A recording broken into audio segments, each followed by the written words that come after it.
কোন হিন্দু ব্যক্তি যদি আসসালামু আলাইকুম বলে তবে তার জবাব কি দেওয়া উচিত? ভাইরা, ইসলাম আমাদেরকে অন্য ধর্মের মানুষদের সাথেও সৌজন্যতার শিক্ষা দেয়। আমরা একটা সমাজে যখন বসবাস করব, বিভিন্ন ধর্মের মানুষ, অন্যান্য ধর্মের মানুষের সাথে আমাদের সৌজন্য, সম্প্রীতি, সৌহার্দ্য থাকবে। আল্লাহ তাআলা কোরআনে বলেছেন, লা ইয়ানহাকুমুল্লাহু আনিল্লাযীনা লাম ইউকাতিলুকুম ফিদ-দীন ওয়া লাম ইখরিজুকুম মিন দিয়ারিকুম আন তাবাররুহুম ওয়া তুকসিতু ইলাইহিম ইন্নাল্লাহা ইউহিব্বুল মুকসিতিন। যে সমস্ত ভিন্ন ধর্মের মানুষেরা, অন্যান্য ধর্মের মানুষেরা যারা মুসলমান না, তারা যদি তোমাদের উপরে যুদ্ধ চাপিয়ে না দেয়, তোমাদের দেশ থেকে বের করে না দেয়, সহাবস্থান করে, তাহলে সেক্ষেত্রে তাদের প্রতি ন্যায়নিষ্ঠ আচরণ করতে আল্লাহ নিষেধ তো করেনই না, বরং ন্যায়নিষ্ঠ আচরণকারীকে আল্লাহ ভালোবাসেন। তাহলে তাদের সাথে ন্যায়নিষ্ঠ আচরণ করতে হবে। এখন সে আপনার সাথে কথা বলেছে, আপনি পাল্টা জবাব দিবেন। সে আপনার সাথে সুন্দর আচরণ করছে, আপনি অবশ্যই সুন্দর আচরণ করবেন। সে আপনাকে একটা কথা বলে অভিবাদন জানিয়েছে, আপনিও জবাব দিবেন। কিন্তু আসসালামু আলাইকুম ওয়া রাহমাতুল্লাহি ওয়া বারাকাতুহু, প্রথম কথা হলো যে সালাম এটা আল্লাহ তাআলার গুণবাচক নাম। যে আল্লাহর প্রতি বিশ্বাস করে না, গুণবাচক নামে বিশ্বাস করা তো অনেক পরের কথা, ঠিক না? ঠিক। অতএব তিনি যদি আপনাকে আসসালামু আলাইকুম ওয়া রাহমাতুল্লাহ বলেন, আপনি সৌজন্যতার খাতিরে অবশ্যই জবাব বলবেন ওয়া আলাইকুম। কি বলবেন? ওয়া আলাইকুম।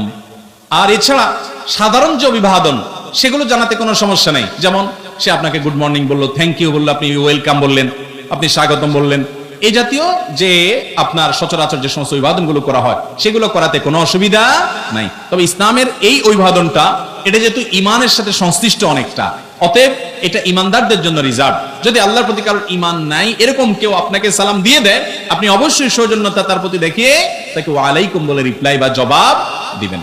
অনেকে আছে অফিসের বস অন্য ধর্মের অনুসারী, সালাম না দিলে খুব রাগ করে, চাকরি যাওয়ার ভয় আছে। তাহলে এরকম বিপদ হলে আপনি সালাম লম্বা করে মারবেন, কোনো অসুবিধা নেই। কথা বুঝতে পারছেন? কয়দিন আগে সাতক্ষীরাতে বোধহয় কোন আলেম এরকম কোন মহিলাকে সালাম দেয় নাই, সম্ভবত সেই মহিলা ওই আলেমকে অপমান পর্যন্ত করে ছাড়ছে। তো এরকম বহুত পাগল ছাগল, এরকম বহুত অশিক্ষিত অফিসারও এদেশে আছে, যে একজন মুসলমান তার ধর্মীয় দৃষ্টিকোণ থেকে, তার বিশ্বাসের জায়গা থেকে একটা কাজ তার করা না করার ব্যাপার থাকে। এটা নিয়ে আমার তো বলার কিছু নাই। অতএব এই সমস্ত মূর্খতা যেন আমরা না করি।